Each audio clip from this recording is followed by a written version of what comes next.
Welcome to the CMC podcast. I am Michael Obither, your host, supporting Strategies NYC outsourced virtual bookkeeper and controller. At the CMC, we help minority and women-owned businesses overcome the challenges they face every day in building their businesses. We offer networking opportunities. We offer incremental business development and trade-focused business coaching. Sorry for being so staccato in that, but there you go. The CMC podcast is here. We have a returning star, Carl. He and I got to speak a few months ago about his early work as an electrician, long before he ever launched his own business. It's a great episode. You should check it out. We will have our editors link that in the description below this podcast video. And what we're going to talk a little bit about today is something that a lot of business owners go through, right? If you're a person, you start a business in the beginning, you're more or less doing everything yourself. But as you grow your business and you have more work to do, you ultimately hire employees and you have to learn to let them do things without your interference. And it's very terrifying and it can be a very hard habit to break. And I thought that would be a great topic of conversation for Carl and I. Carl, how you doing, first of all? I'm doing absolutely fabulous.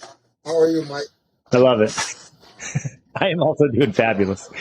So, Carl, I know this is something that you're working on, in your own business and really making that transition from being hands-on, on-site, in the mix, and really learning or trying to be a little more hands-off. And I'm curious if you can share, what is the hardest part about that for you? I know there are times when you have to go on site because it's an emergency, but let's just say it's a normal day. You're in the office. What's drawing you to the job site? Comfort zone. That's where I'm comfortable, right? I'm comfortable being out in the field working. And I'm uncomfortable being behind my desk working on, just doing basic paperwork.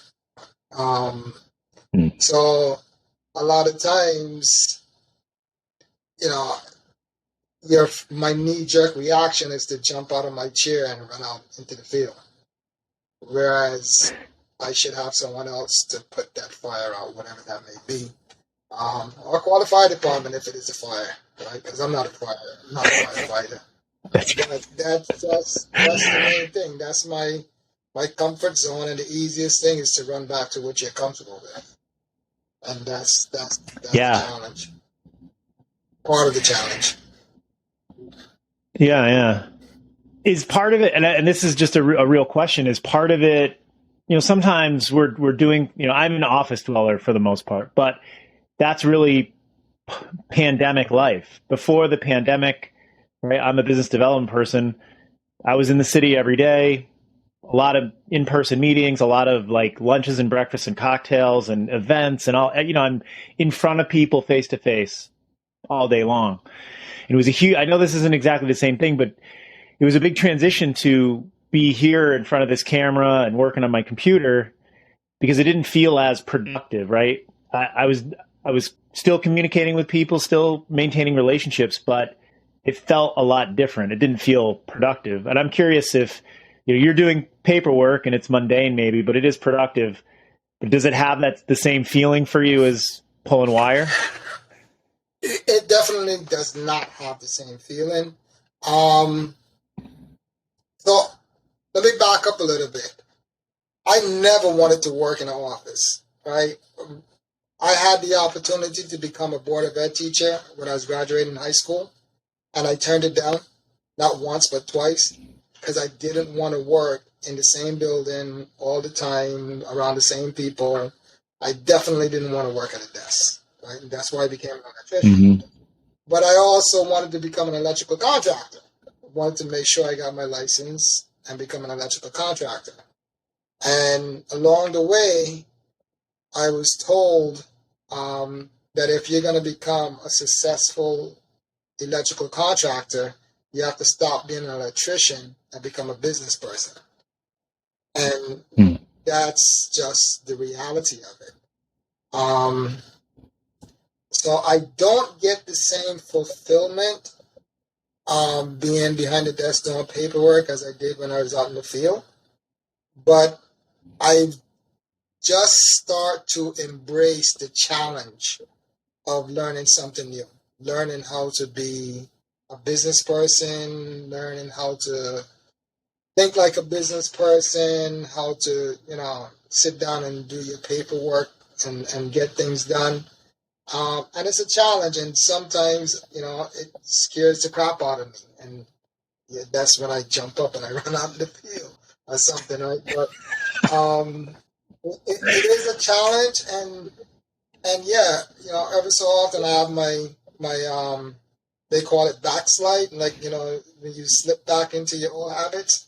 I have my backslides, but more and more every day, or little by little, I'm starting to embrace the challenge of learning something new, and like I'm so accustomed of getting things done quick from when I was in the field to now when I'm doing something paperwork wise, and I'm thinking it's gonna take me a couple of minutes, maybe an hour, 2-3 hours later, I'm still there and I'm not halfway done yet. It becomes a little frustrating, but the next time I do that same thing, it becomes a little easier, right? And that's my little victories, my small victories that keeps me seated in this chair here. Yes. Persistence and follow through. Yeah. It's really a great story to hear you share, because that is something that I think we're all dealing with. Anyone who's out trying to build something for themselves, right? You have to continue to grow and change, and some of those changes are hard. And if you can learn to embrace the change, that's a win. But even embracing the change is part of the fight, right? So it's like that's step one. But it sounds like you've already made a big major step in that, and that is recognizing your own feelings about it and realizing, like, man, I'm crawling out of my skin. I'm gonna go to the job site and see what's going on. But having I don't know what you want to call it, but the stick to itiveness to not follow that instinct. Well, And yeah, go ahead. I'm sorry. And you mentioned something there that's very important, right? It's important to recognize your victories, your small victories, right? Because I get lost in the shuffle and I don't realize it's been a big difference between what I was doing, let's say 3 months ago, compared to what I'm doing now. 3 months, like I'm in the office all day today, right? I didn't even go out for lunch. I ordered lunch in, right? 3 months ago, you couldn't get me to stay in the office for the whole day,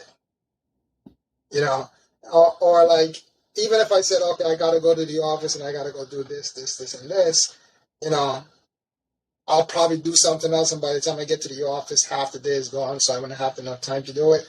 But now if I say I'm going to the office and I got to get this, and this done, I do it. So that in itself is a big victory, for someone like myself. And a lot of times we don't take the time to celebrate those big victories, I should say. And that was my issues also.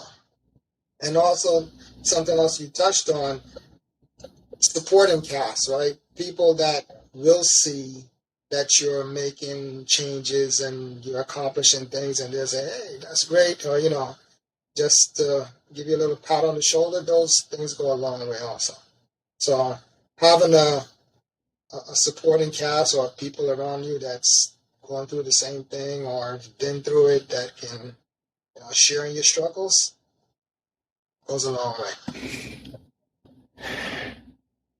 So let me ask you've over the last few months, sounds like you've made some progress here. Have you noticed that your team in the field have become more independent, better to deal with some of these challenges on their own? Or are they still dependent on you in some way? What is that like? They're a little more independent. they're a little. I would say they're a little more independent, and it's probably gonna take me, letting go a little bit more. Like you mentioned that when you're building a business, you have to put a team together and trust them that they're gonna do everything right.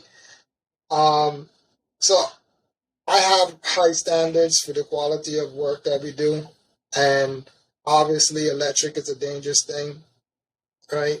So yeah, I'm still somewhat concerned about what my team does, and they do a great job. I'm not saying that they don't do a good job.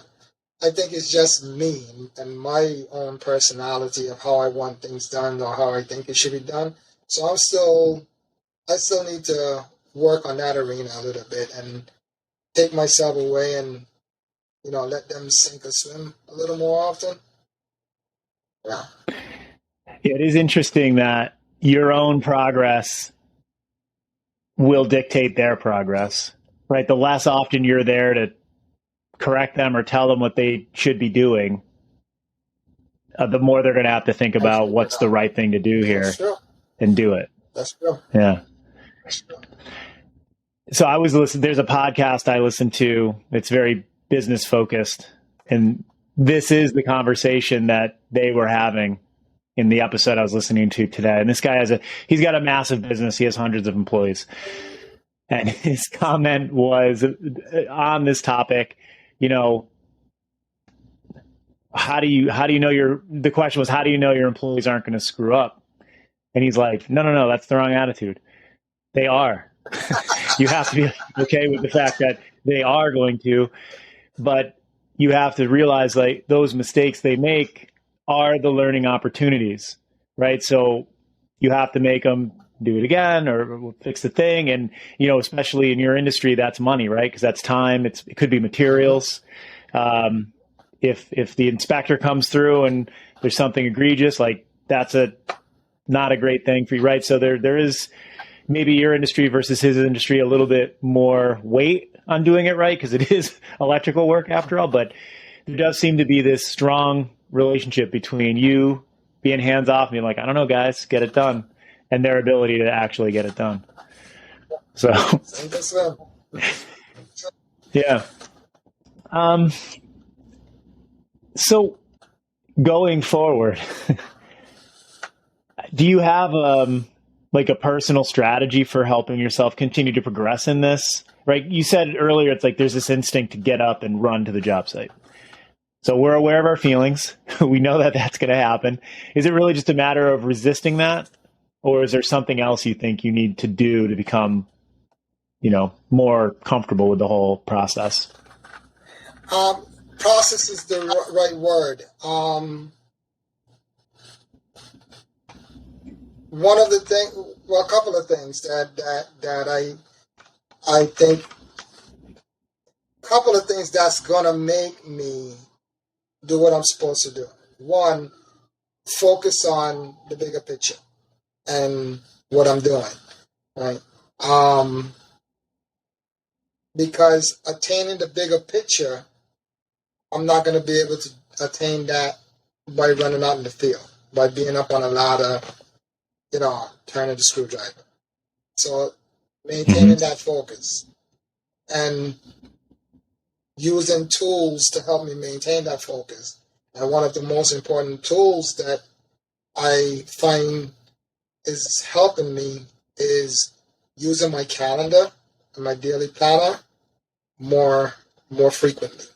Right, so once I have it written down, this is what I'm doing at this time, it kind of helps me stay focused on that, right? So, for example, I have a good friend that called me up, a good friend and business associate also, called me up yesterday, wants me to come and do something for them tomorrow.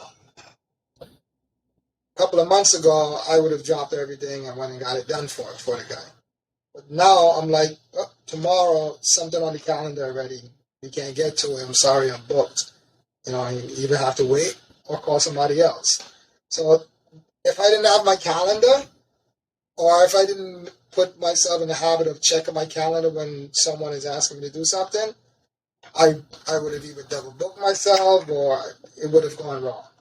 So that's one of the tools that I'm using to help me stay focused and stay, looking at that bigger picture. Yeah, that is super powerful. No, being able to say no, I have these other commitments is part of it. But the other part is you can also say, I can't get there tomorrow, but here is my next available opportunity. Mm-hmm. And then it gives that person the chance to be like, yeah, that works for me. It doesn't work for me. And that's super powerful too, because then they can make a plan around it. I hire contractors from time to time, and I wish more of them would build your habit of good calendar use. Some of them are great, but some of them have unique skills, and I'm at their mercy, and they're terrible with their calendar, but it's like, all right, whatever, just show up when you can, please. Yeah. Well, this is awesome, Carl. I appreciate the kind of redirection of this conversation. I think this was a good one. For anyone listening, Carl, what's the best way if they want to reach out to you for any electrical work or any if they need advice on how to keep themselves out of the field and let their crew do the work? What's the best way for them to reach you? Our office number is 718-841-7838. My email address is Carl with a K, Karl, at zenaelectric.com, and Zena is Z as in zebra, E as in Eric, N as in Nancy, A as in Apple, electric, spelled out completely, .com. So there's two easy ways to get in touch with me. Fantastic. Thanks for watching, everybody. This is Michael Obither with Supporting Strategies NYC. We're outsourced virtual bookkeepers and controllers. We help construction leaders build profit. We'll see you in the next pod. Take care, Mike.